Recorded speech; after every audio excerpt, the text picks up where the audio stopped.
ఈరోజు నేను ఎక్కడికి వెళ్ళినా నాది రిపీటెడ్ మెసేజ్ ఉంటుంది, తల్లిదండ్రులను మర్చిపోవద్దు.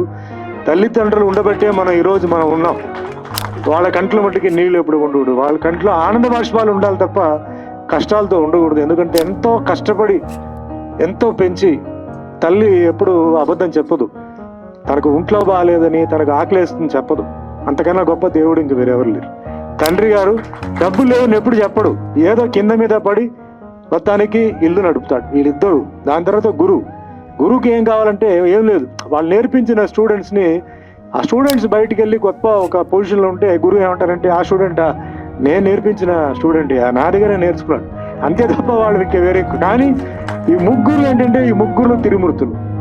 వీళ్ళ దగ్గర శక్తి చాలా. నేను ఎప్పుడు చెప్తాను, మీరు గుడికి వెళ్తారు, సాష్టాంగ నమస్కారం పెడతారు, గుడికి వెళ్తారు, పురుల దండాలు వేస్తారు, తల్లిదండ్రులు కాళ్ళు ముట్టుకోండి, తల్లిదండ్రుల ఆశీర్వాదం తీసుకోండి. మీరు అందుకంటే అంతకన్నా ఆశీర్వాదం ఇచ్చేది ఎవరు లేరు.